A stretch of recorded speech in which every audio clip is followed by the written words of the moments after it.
Hello and welcome to today's partner web conference. This is Fast Track Dynamics 365 for Finance and Operations Enterprise Edition Tech Talk. Today's topic, Go Live Planning. Presenting for us today from Microsoft, we have Senior R&D Solution Architect Claudia Betzold.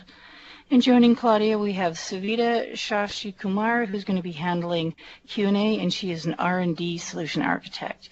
So without any further delay, Claudia, over to you. Thank you, Janice, and thank you to the audience. Welcome, and thanks a lot for making time this afternoon to talk about Go Live Planning. What I want to achieve today is to describe to you the Go Live assessment process in detail, and this is going to be especially relevant for that third of you who said they aren't aware of this requirement to have a Go Live assessment completed before they can go live in production. So that's going to be really relevant for you. We want to help you conduct your implementations in a way that you have a successful cutover and a good Go Live. We want to avoid last-minute scrambles. If you don't know that this process is coming, that can really add, some pain to the final cutover week where you want to have everything go, really quiet. So it's good to know what is coming. And then we want to, give you some guidance based on real-life implementations that we're dealing with on a day-to-day basis. What we don't cover in detail today is the detailed implementation aspects, but I'll give you lots and lots of pointers to where you can go and find really detailed information to all the different areas that we cover. And then we'll also won't go deep on licensing, but we'll talk a little bit about the licensing and the implications. So the agenda today is, before we get started, I just want to set base on a couple key terms in Glossary, so key concepts that we deal with here. I want to talk about the process that we have, the Go Live checklist that we want you to send us before a customer goes live on Dynamics 365 for Finance and Operations. And then I'll lift the veil and just tell you about what is it that we're looking for in this assessment, because we don't want to make this a secret. We don't want to, be the people who prevent go lives. We want to make them happen. So we really want you to know what is coming and to know all along the way what is going to be success at the end. And then we have a couple of, just important resources that you should be aware of, where you can find a lot of information at your own time and pace when you need it. So without further ado, let's just touch base on a few key concepts here. The first pair here, I want to talk about testing versus validation. So when we say testing, we really mean the execution of tests either in your dev test environments or your user acceptance test, the tier 2 sandbox environments, and you test with the goal to find issues and to solve those issues. And you have to test throughout your implementation all along the way. This is different than validation. When we say validation, we actually, don't want you to find any issues anymore. You should have found the issues before that. But validation is doing a final confirmation run on your production environment to prove that everything works as expected. Next concept here is mock cutover and cutover.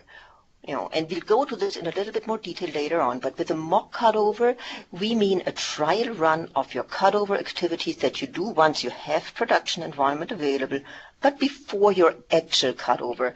And this is to help you get the timing right and get confidence in, this cutting over from your previous system to Dynamics 365 for Finance and Operations. And cutover, this is really the time period when this real transition happens from the legacy system to using Dynamics 365 for Finance and Operations for real business transactions. Leads us to this other, the terminology around the dates. And we've added this because we have seen a lot of confusion around what we mean by go live date. So for us, the go live date is the date when the customer will start using production for live business transactions. That is different than the date when you want to have the production environment stood up for the customer, because you need to do mock cutover, you need to do your cutover. So these are those two dates that we should really keep separate, and you determine the date when you need to have production for a specific customer implementation, and that really depends on the solution complexity. That could just be a couple of weeks, or it could be a couple of months before go live, depending on, how complicated and complex the system is that you put it together. So now that we've got this straight, let us talk about what this assessment process is that we make you go through. Why are we doing this? As I said, we don't want to be those people who prevent you from going live. We want you to have a really smooth go live. And we want to reduce the number of escalations later. So I used to be a nurse in a previous career, and I like medical analogies. So the way I put this is that, I'd rather be the person who tells you, this is good nutrition, and this is what you need to do to avoid becoming diabetic later, versus telling you, now you ate wrong all your life, you ate too much sugar, and now you have diabetes. So really, we want you to do, to know all those things that you should be doing, so that everything goes really well once the customer is live in production. Because we do want to have happy customers and good projects. When does the go live assessment take place? So we send you an email 8 weeks before the go live date that we have on records, which is the go live date that we entered in LCS. That doesn't mean that you have to start with go live assessment 8 weeks before. We just want you to know about it. You should send us a checklist when you're almost done with user acceptance test. So we know that you won't be entirely done, but you also shouldn't do it too early, because a lot of the questions in the checklist depend on information that you gain in the user acceptance test. So you need to be, reasonably close, and you need to be confident yourself that the go live date that you tell us, that you're going to make that. So in general, we say about a week or 2 weeks before you want to request production. That is when you should send us a checklist. How does the assessment process work? That depends a bit on the fast-track service level. As most of you probably know, we have 2 flavors of fast-track, and that is based on the number of licenses that the project has. If you have more than 150 what we call enterprise equivalent licenses, you have a dedicated solution architect who's working with you from the very beginning of the project, right after the onboarding call, all the way to the end. And they would deliver the assessment in a workshop. If you're a fast-track essentials customer, that means you have fewer than 150 licenses, we will do the process in email. But the information that you get is exactly the same. It's all based on an assessment report that provides ample guidance that is very specific to your project. So, end to end, what does the process look like? You update the go live date in LCS, and this is really important, and I'll repeat this a couple times throughout this talk here. We need correct and accurate and recent data in LCS. If not, we do not know when to send you this email about, hey, we know about your upcoming go live. Here's what we want you to do. So please keep the date up to date. And we know it can change throughout the implementation. So in the beginning, it's your best guess as to when the project's going to go live, and it might need to change, to be earlier or later throughout the project. So just, keep it updated. Once you get that email from us, it has a link to download the checklist. We always want you to download the latest checklist.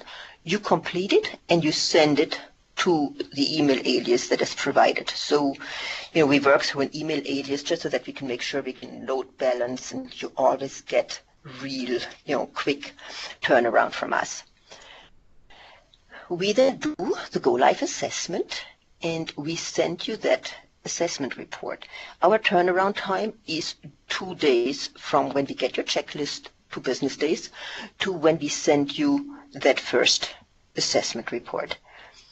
Now, it'll depend on how many, issues we point out to you and how many mitigations we need, whether this is done after 2 days or there's going to be a bit of back and forth. And then it really, again, depends on how timely and how quickly you get back to us with answers on the questions we had to complete the assessment.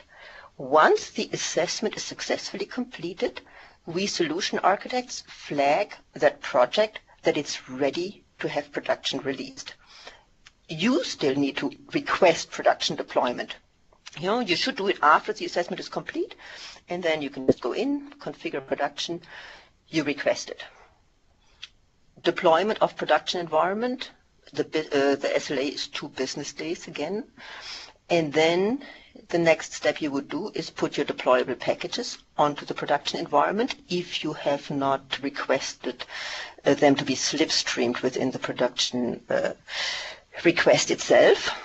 Then you put your data onto the production environment, and then production is ready for you to validate, you to do your mock cutover, to do your final cutover, and then the big day comes, the customer can go live. You can read more about the process on our docs pages. There is a prepare for go live as well as a go live FAQ page where we describing pretty much the content of this tech talk also in our docs pages. The action that we want you to take, and I would like everybody who's listening to this call today who has an active implementation going on, to take this action to go and set your estimated go live date in LCS to be accurate.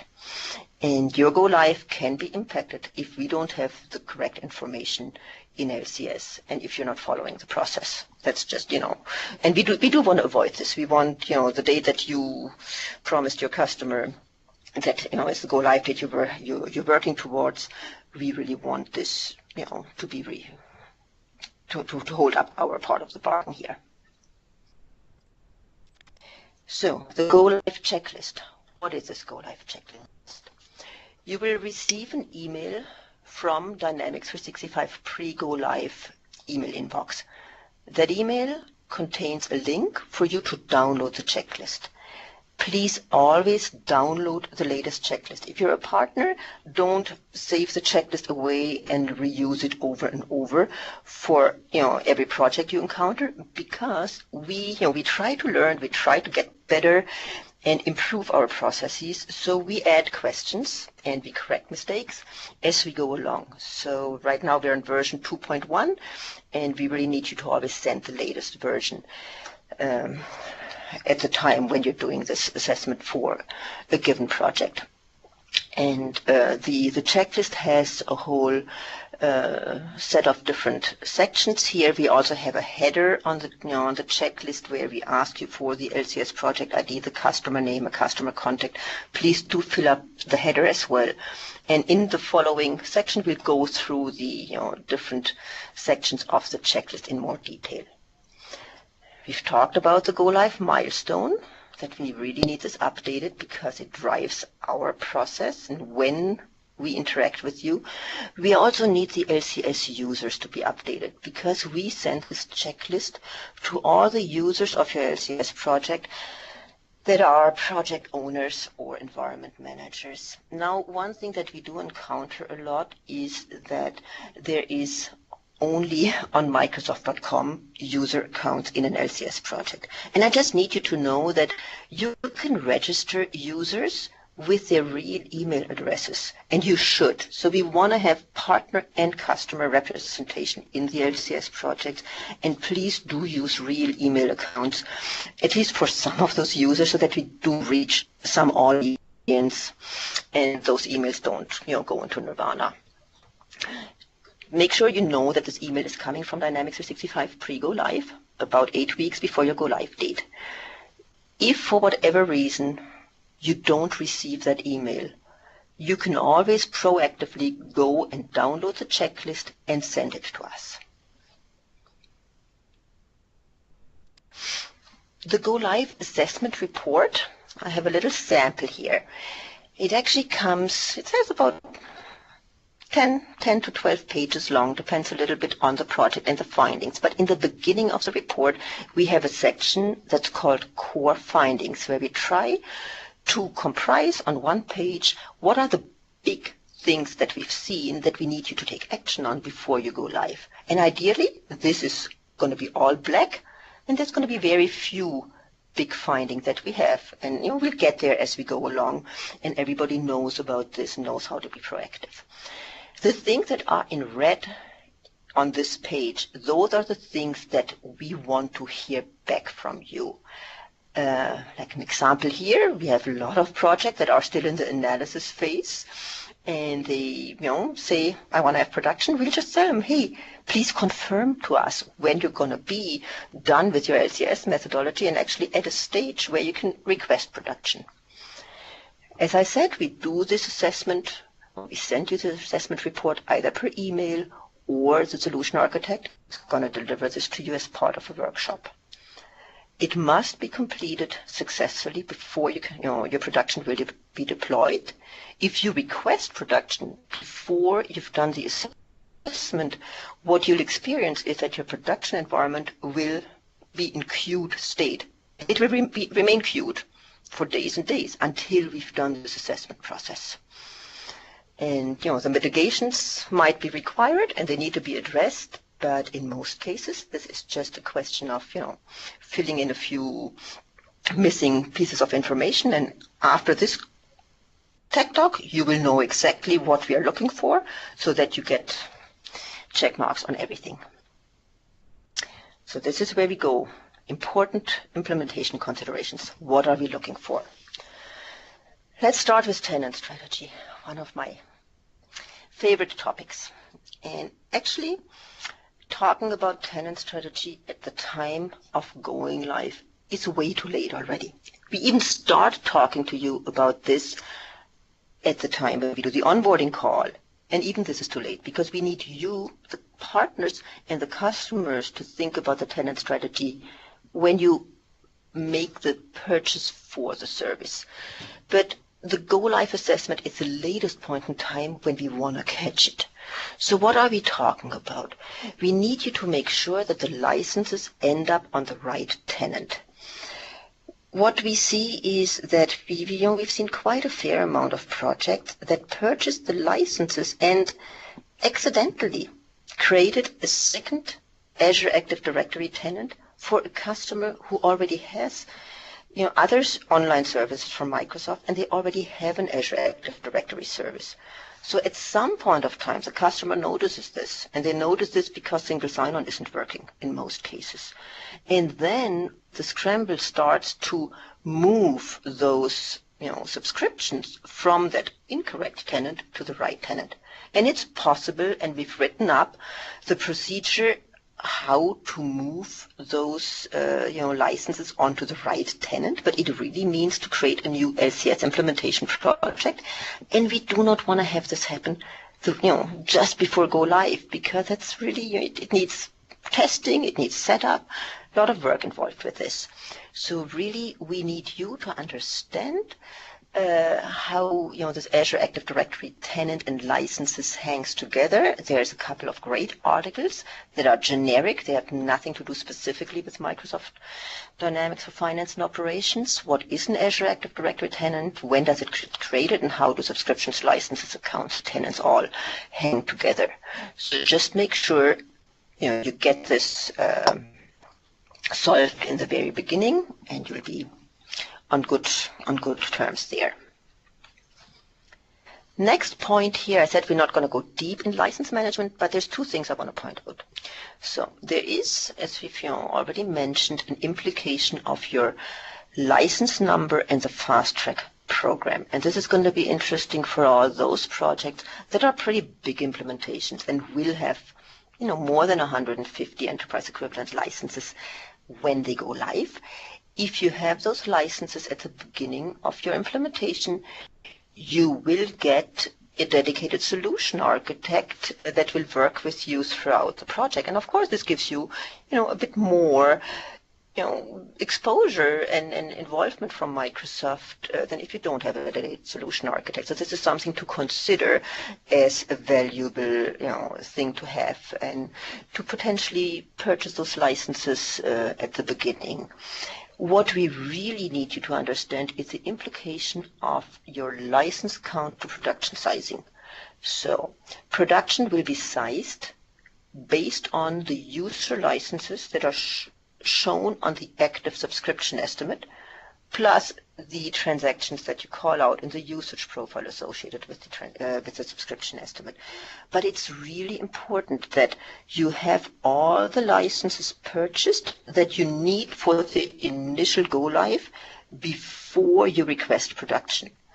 As an example, if you have 20, you purchase a minimum of 20 licenses and you've implemented for 6 months, and now you're a month before going live and you will go live with 50 users. You will need those 50 user licenses purchased and create a subscription estimate once you have those licenses and activate that subscription estimate before you request production so that we size your production environment correctly. Of course, we know that, people have a lot of agile projects and they go live with a small footprint initially and then they add scope and add users.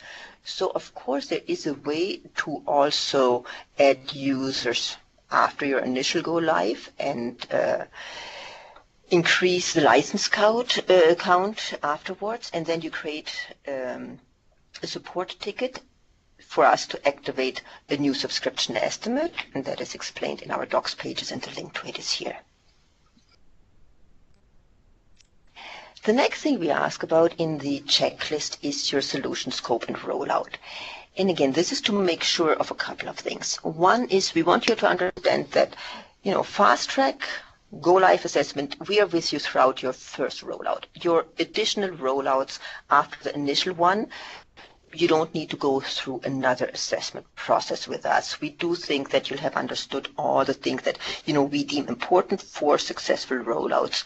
You will have understood after the first rollout. We do want to know about your scope and rollout plan so that we can have this discussion about the licenses and how it works to, activate a subscription estimate once you're live in production already after the fact. So that's information that we give you. We also want you to understand the impact of incremental go lives on environment management. Because if you're live, let's say you go live on October 1st with your initial scope, and then you have another rollout planned for January 1st, 2019, where you bring on more functionality and you're doing some customizations for this. So now, in order to support your production environment, you need a dev environment and a user acceptance test environment so that you can service it, you can hotfix it, you can apply platform updates to that production environment. And those environments all need to be on the same version that your production is going live on. But then you also need to develop this new functionality, and you need a user acceptance test for that new functionality that you want to roll out into production eventually. So that is why you then need an additional branch of dev and UAT environments for this new functionality. And there is a really great environment planning tech talk that you should watch to learn all about what your different options are to do this environment planning for incremental rollouts. Now, lifecycle services, I think it's the last time I'm going to say it in this talk, is keep your milestones updated, keep your users updated, complete the methodology as you go along. One thing we see a lot is that implementation projects just, don't do anything on the methodology until the week before they want to go live, and then all of a sudden it's, we need to check all of those steps, phase 1, 2, 3, 4, before we can even click on the configure button for production. So we really want you to complete the methodology as you go along and as you walk through that project. And then stay up to date. All of this is information that you can change at any point of time as you go through the project. Now, the big topic here, solution acceptance. So what do we see going wrong?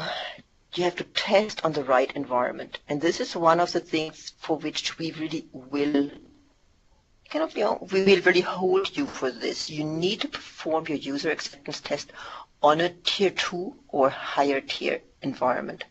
So with your standard subscription, you get a dev environment, which is a tier 1, and you get a standard acceptance test environment, which is a tier 2. So UAT must be performed on a tier 2 or higher, and that is really important because that is a topology that's similar to production. It's not as powerful as your production will be, but it has the same properties. It has a Azure SQL database. So you really need to do this because performance is going to be different on this. Your package applications are different on this. So it's really important that you do this. We do see some projects do testing on the dev box because they want to have that tier 2 environment for their golden configuration. You'll have to have an add-on then if you want that, but you really need to test on it on a tier 2 environment. And you need to test end-to-end and to a significant amount. So we really want you to execute all your processes on that environment. Test the real thing. What do we mean by this? Well, test with the right concurrency of users. If you have 50 users, make sure you put some load on the system and you perform those business processes that users will perform in real life at the same time. You do this in your UAT as well. Test the right data volumes. If you're going to upload general ledger files with 20,000 rows, do it in your user acceptance test as well. Test your batch jobs and have those batch jobs run at the time when you think you will schedule them in your production environment as well. Don't test everything in isolation. This is really user acceptance test. It needs to be the entire, real life scenario testing. And then also test printing, emailing, integrations, workflow, all those things. Don't wait for those and say we're going to do this in production. You need to test this on your user acceptance test environment so that you can fix issues early should they arise. We also don't want you to implement outside of the subscription. What do we mean by this? We've seen a fair amount of projects that do the following. They have a partner implementation project. They bring their own subscription. They implement everything on those environments, which are all tier 1 environments, because you can't spin up a tier 2 environment in your own Azure subscription. And then just 2 weeks before the planned go live, they purchase the official subscriptions, they get their LCS implementation project, and now, all of a sudden, there's a whole scramble to get those environments spun up, to complete the methodology. As I said, we want this user acceptance test to be completed on the tier 2 environment, so you really need to do this in your implementation project. You might discover a lot of things you didn't know about, like how servicing works on an implementation project, way too late in the game if you don't implement in the real LCS implementation project. Performance of the system will be different in the UAT environment than it is in private hosted VMs. In case of the integrations, it's really important to test them on a tier 2 sandbox and to also configure them in your right Azure Active Directory. And it's also important that you experience servicing and how applying updates and creating service requests works in an LCS implementation project throughout the implementation lifecycle. And that way you're familiar with how it works before you really need it. And the other thing that we look at is that we really, really want you to get business sign-off. So we want to know from the customer and the partner collectively that yes, your code complete, it's been tested, it's might still be in the final legs of testing, and the customer has signed off on the fact that the solution addresses their requirements. So because this is what means a go live is pretty reasonably certain to happen. So next topic on the checklist is the configuration data management. How can you manage the configuration data that you will want to replicate probably already throughout your implementation project, but at the latest point onto your production environment once you're there? So there's one method to manage your configuration data is with data packages exclusively. Data packages, you probably all know, are a construct to export and import data into Dynamics 365 for finance and operations, so the data import-export framework. You need to thoroughly test your data packages on UAT, specifically if you plan to only use data packages. What we suggest is that you dedicate one environment to be your golden configuration database, like a whole VM as a golden configuration environment. And you'll still use data packages to get the configuration data into that environment, but it's a database that you then can replicate across environments. You've got two options for what environment to choose for a golden configuration environment. You can use a tier 1 add-on, or a cloud-hosted one, or a VHD, which is a more cost-effective option. But at this point of time, it's a little bit more work for you because you need to copy this database from a SQL Server environment to a Azure SQL environment. There's a procedure to do that. It's called the backpack procedure. It's described in very much detail in the docs. But at this point of time, it's still a manual process that takes a little while.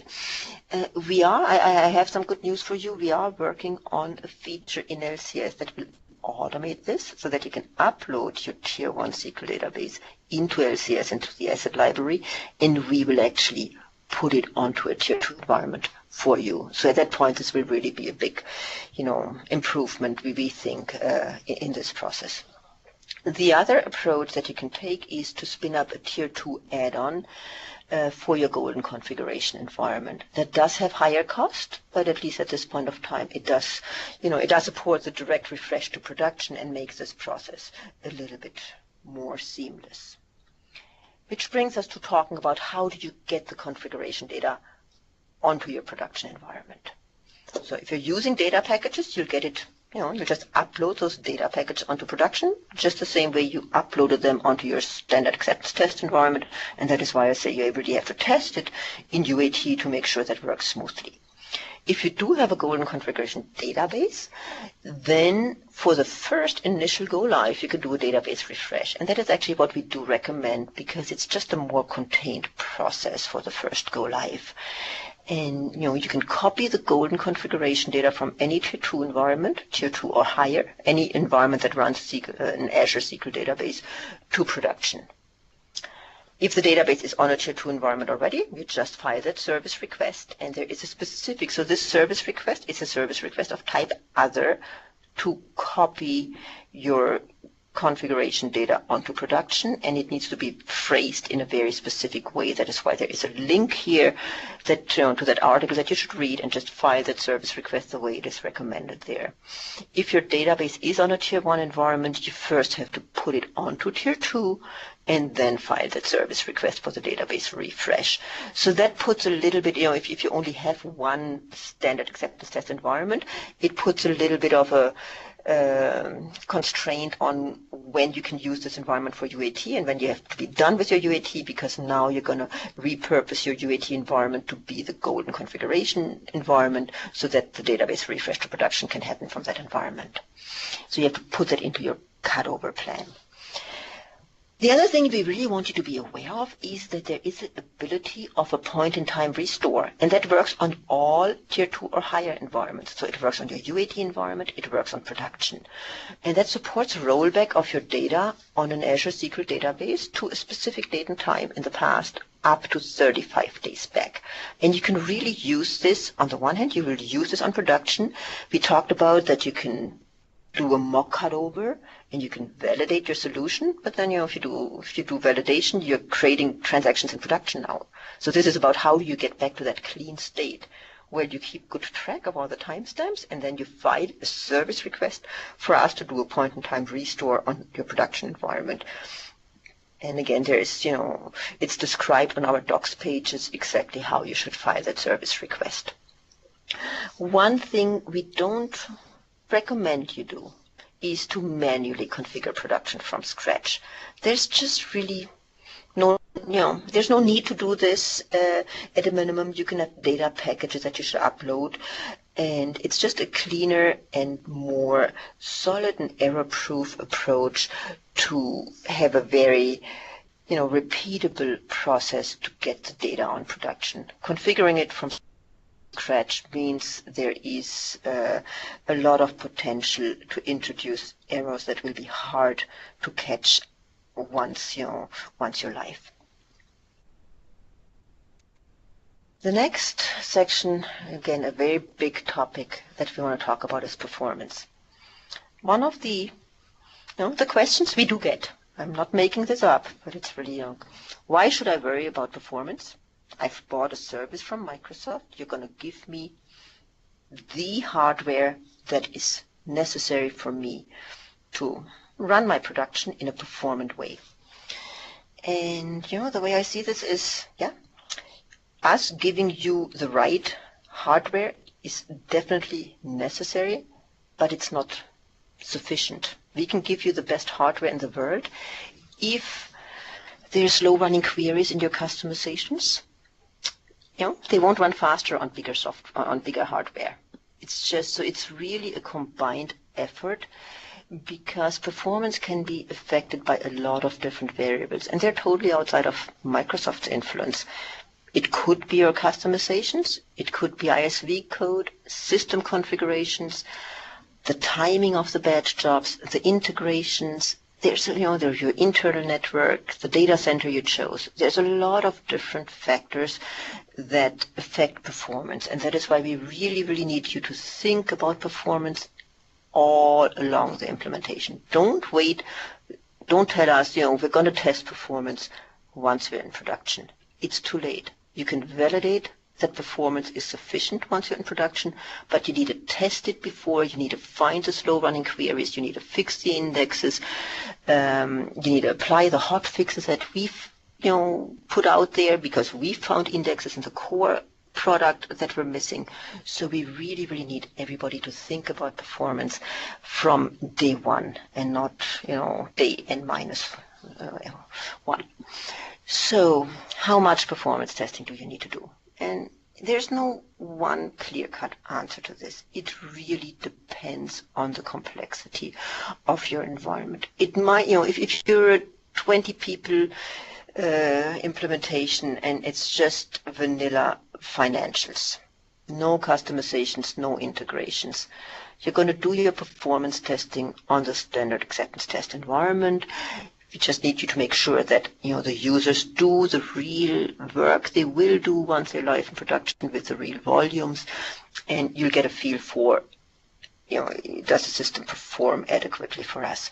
But if you're a 250 user company and you're doing advanced warehouse management, you have huge integrations with external systems, you might need to go all the way up to a tier 5 premium performance test environment and really use our performance SDK to expand your data and spin up those multi-user performance tests to get a feel for what kind of environment you will need for performance testing.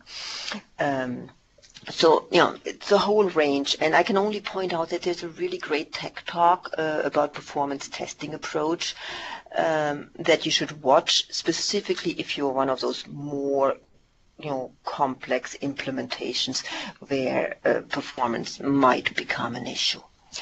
And then, we've already talked about this concurrency, testing with realistic data volumes. Do test your customizations, take traces, find out where the time is spent, improve, and do file support tickets if there are slow-performing standard operations that you feel need to be faster. And then test all your integrations on your user acceptance test environment. Don't wait to set up and test those integrations once you're in production. And then the last thing I want to talk about here is choosing the right data center. We want you to validate connection latency, specifically if you have multiple different locations, using a site like, for example, azurespeed.com. So you bring that up, and in every location that you have, you log on and you test what the latency is to your different data centers and have this factor into what data center you actually select And we generally say that if the latency is under 300 milliseconds, then you're in the safe range. Good. So that is the performance, but I can't stress enough how important that is to really look at performance early on. Integrations and performance are very tightly coupled. So again, make sure that you're choosing the right integration patterns. There's a great article about when should I use OData, when should I use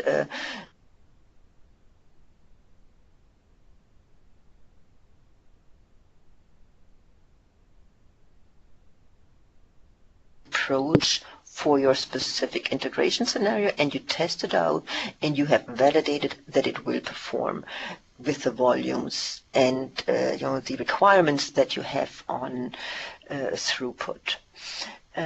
Make sure that all your integrations are configured with the supported endpoints. You test them in this standard acceptance test. And again, watch the integration tech talks. There are two really, really great tech talks that tell you all the important things you do need to know about integrations. And believe me, we do have a lot of projects that find that there's a lot of room to improve this and to really make these perform very well once you pick the right approach to your scenario. Code management, that is again, that is very core and a very crucial point of the assessment that we do. So yes, we do ask you about, have you set up VSTS, are you using a built environment? Most projects by now, I would say, are doing this. The one thing we'll point out here is that, for projects that don't have any customization throughout the implementation, they might really not need that all along, but we want you to understand that you might have to apply an X++ hotfix to your production environment, and we want you to be at least prepared to service your live environment. So it is important to spend a certain amount of thought on VSTS and how you build your solutions. One thing that I can't stress enough is we want you to minimize the number of deployable code packages. Get to one is the goal here. And we get a lot of questions where it's like, oh, I have 5 ISV solutions, so I have 5 deployable code packages, plus I have my own customizations, make 6. That is not true anymore. There is this really good article about how to manage third-party models and runtime packages, and this tells you how you can set up your built environment in a way that compiles all your ISV solutions and your customizations and the platform binaries into one deployable code package. And the reason why this is so important is that on production, applying code is a scheduled operation. It's a service request, and it can only be done one deployable package at a time. So if you have 5 packages, you have to do 5 service requests. Each one has a 5-hour lead time at this point of time, and it has a certain amount of downtime, which we're getting down. It used to be 5 hours, now it's under an hour. But still, it's something you want to avoid when you're in your cutover phase. So it's really important, and every project we talk to, once they got to one package, they're really happy about it. So understand the code promotion from build to UAT in production. And yes, everybody knows by now you have to mark a package as a release candidate on your standard acceptance test environment before you can promote it to production. One of the things we look at is actually, don't just put it in UAT before you want to promote it to production. It has to be there, and it has to be tested on UAT also. And we also look a bit on just code stability at that point of time, like finalizing your release candidate. If we see that you have 2 code deployments every day on your UAT environment the week before go live, we might want to ask you how stable is your code and how many open issues do you still have, and are any of those blocking your go live?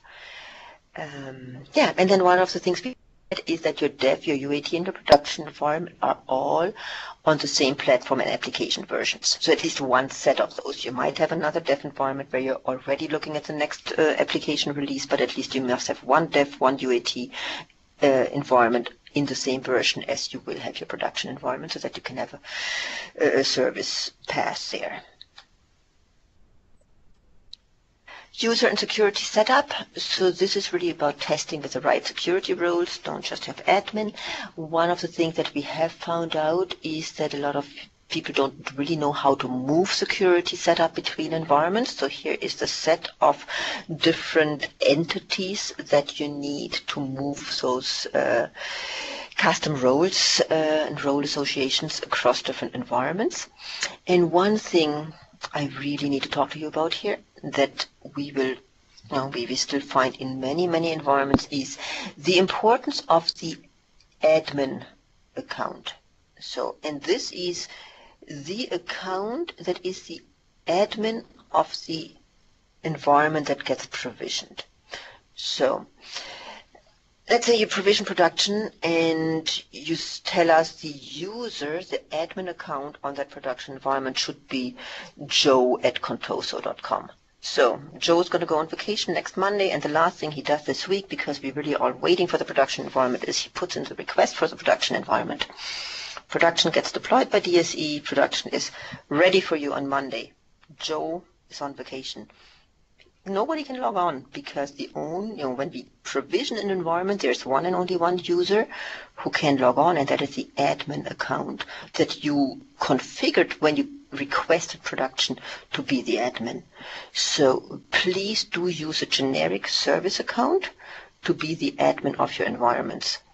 Another scenario where we see companies run into issues is that when you do a database refresh from production to sandbox, which you should be doing on a regular basis once you're live in production, the first, when we do this refresh, we disable all user accounts except for the admin, so that the admin then logs on and they enable the user accounts again.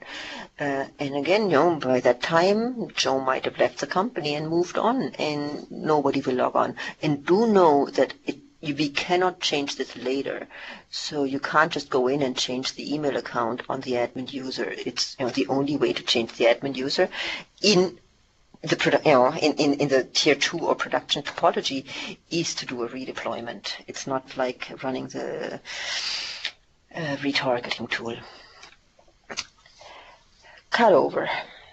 Have a signed cutover plan down to the minute. That's why, the benefit of a mock cutover, where you can really figure out your timings, how long does it take to, for any specific action, and you can come up with a good plan, and it gives the team confidence to have done a mock cutover and to know exactly what they're in for on this cutover weekend. And then, as we talked about, validate the solution in production and make use of database refresh and point in time. Restore to your advantage. And this picture here is just an illustration of what that looks end to end. So on your first go live, let's say you have a golden environment and then it's complete. That's your first milestone. So now you'll ask for a golden a DB restore to production. So now this is your second milestone. Now you have golden configuration on production and you want to take a node of this timestamp. Now you'll put additional data, your master data, your transaction data, onto the production environment. And again, that's your third milestone. Now we have production with golden configuration and your master data import is complete. And then the next thing you do, even in the mock cutover, you do this, you put on your opening balances. Again, that's your fourth milestone. You take a note of this time. If anything goes wrong here, you don't have to start at the very beginning again with the benefit of point-in-time restore. You can always restore to an earlier point in time and pick it up from there. And once you're here, you can now do testing and validation. You're creating transactions, and you can roll back here.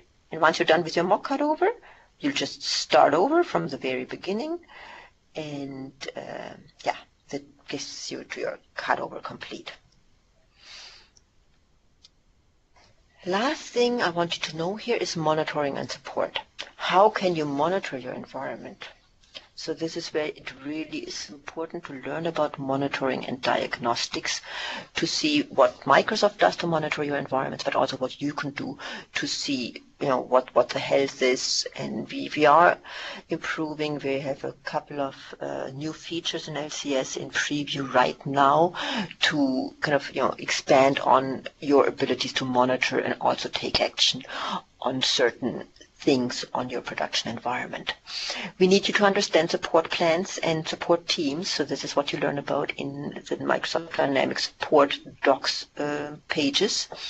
We want you to submit your support tickets through LCS. Again, there's 2 links to 2 important docs articles on this one here. Also how you can, put in your Premier support plan into LCS should you have one.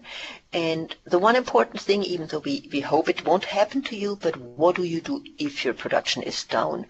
We do have a not so new process anymore to report production outage through lifecycle services. So what is important to know is there is there's 2 buttons on when you submit a support ticket to Microsoft. There's a regular support ticket, and then there is this button, the red alert button. It's my production system is down, and this gives you, the highest visibility and an SLA of less than 30 minutes for somebody from support to reach out to you, and the internal teams get informed right away and get onto getting you up and running again. So that is really important to know about that and to be prepared.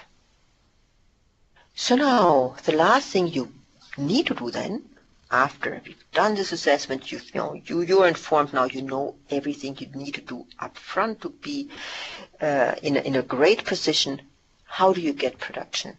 One of the misperceptions we still see is that people then think they just send us an email to say, hey, now you've done the assessment with me, please release my production. No, you request production through LCS just like you request any other environment. So you click on the configure button, and it's a self-service request. It has a 2-day SLA from the DSE team. As I said, use a generic account for the environment administrator, really important. Select the correct data center, the correct application and platform version, and select your packages to Slipstream. And then production will be deployed by the Dynamic Service Engineering team. Next thing you do is you set up your production. So again, you're responsible to get the code and the data on production. Don't send an email to the fast track team and say, hey, please apply this code package to my production. It's a service request in LCS. Just be aware of the lead times. We're trying to get to 0 downtime. We're working really hard on this. Currently, you need to be aware of the lead times to make sure your timing is okay. Minimize the number of packages. It will really, really help you when you're at this point of time. And have your data ready on a tier 2 environment to make this database refresh go very seamless. And then once you are in production, you validate you're in production, and then request a point-in-time restore just before your final go live, and you actually should be good for a successful go live. Last thing here, the resources I had promised you. So we're really trying to get to this trilogy of tech talks, like the one you attended today, and the 10 other tech talks I've pointed to you that you should really, really watch. And you all know the tech talk site because you're registered for this one. Then there's docs pages. So for each tech talk, we actually have accompanying doc pages. And a new thing that we've done is we've spun up a fast track for Dynamics 365 for Finance and Operations community page, which we monitor, and it gives you an ability to ask questions to our team and get answers in a timely manner there. So these are just the 3 big topics here, and I just want to quickly show those 3 different pages to you. So one, the docs page. So docs is a huge source of all good kinds of information where our team really documents our processes and procedures is under implementation lifecycle management, like the prepare for go live article. As you will see, this gives you a lot of the information I've talked about today. It also gives you exact timings on all those different activities in the go live process. Tech Talks, you've registered for Go Live Planning, that's the one we're looking at right now. You have access to all the Tech Talks that happened in the past. Just click on Event Over, and then you register to view it on demand. And it's not just that you have to watch the entire hour of recording. You can also just download the slide deck that was presented in the Tech Talk, and that often gives you, a great starting point already. And then the last thing I had pointed out, and that's also if there's any questions in the talk today, I know we're almost out of time, and if there's anything that's left over that didn't get answered in this session, feel free to go to Fast Track Finance and Operations Forum on Community and put in your questions related to, Go Live process in here, and Savita and myself and our colleagues will answer your questions. So, with this, let's see, Savita, I'll hand it over to you and see if there's any questions that are still pending from the audience that we need to answer right now. Okay, cool. So there are just a couple. One of the questions is from Stephen. He says, I perhaps misunderstood that part, but if the person designated as the admin email leaves the company, the email cannot be changed. It is a redeployment. What does that mean? So can you just explain that once again, Claudia? Yeah, okay, happy to do so. So when you request an environment, you tell us who the admin user will be. And that admin user, that creates an admin account that's tied to that email address. So what we suggest is that you create an email in your Azure Active Directory. You create an account, just a regular user account, and call it D365 admin at contoso.com, whatever your company's URL is, domain is. And sure, you will have that will have a generic password, and this user account is known to a small subset of people in your organization, and they will do the first logon to that environment and then add additional users to Dynamics 365 for Finance and Operation instance and give them the security role of system administrator in that instance. But that way you have one generic account that will always remain the same, so it's guaranteed that they can always log on to that environment. I hope that made it clear, Stephen. If not, just feel free to reach out and we'll have we will discuss it some more if that still isn't clear. Okay, so there are a few more questions that are coming in. We'll be able to take maybe one or two because we are running out of time. So for all the other questions, please post them on the community that Claudia just showed. So just another question, Claudia, on LCS. So what if the LCS goes down? So do we... So if LCS goes down, that spins up a whole process on our side, which we call an incident management process here, where the entire team is working very hard to get LCS back up in as little time as possible. It's happened, I'll admit, it happens very, very rarely, but if LCS goes down, we are working to bring it back on as soon as we can. You won't be able to, you're not going to be able to work through LCS. So it is the backbone of this whole servicing operation. So yes, LCS being up and running is a prerequisite for you having a stable service. Yep, and I'll just take one last question for this. So is it mandatory that we use on Microsoft email account? Those IDs are mostly non-monitored and customer uses a different email. So that's one of the questions. Yeah, no, so we actually want you to use real email addresses. So in your LCS, you can even add myself, with a Microsoft, see how about at Microsoft.com as a user to your LCS project. I'm not on your domain, I'm not in your AED, so you can use your real, your customers' email addresses, your real partner email addresses. the onmicrosoft.com, that's just the initial tenant domain that's being created, and even there follow those articles that I pointed out on the first slide about Azure Active Directory.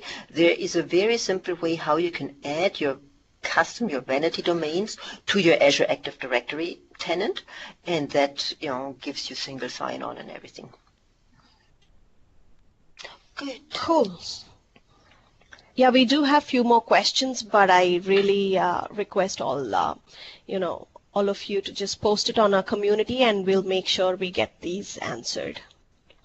Okay, thank you, Savita. Thanks to the audience. So I'll hand it back to Janice to complete the call.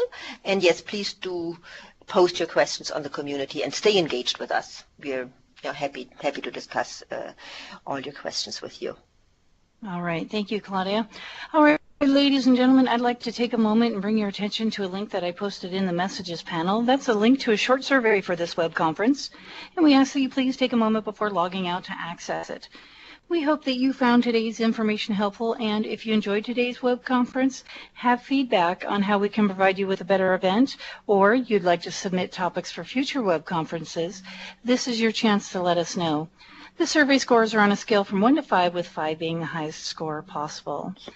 And that is going to conclude today's web conference. Attendees can access the web conference recording by the same registration link used to attend today's live broadcast. I'd like to extend a big thank you to our presenters, Claudia and Savita, and thank you, audience, for logging in and joining us today.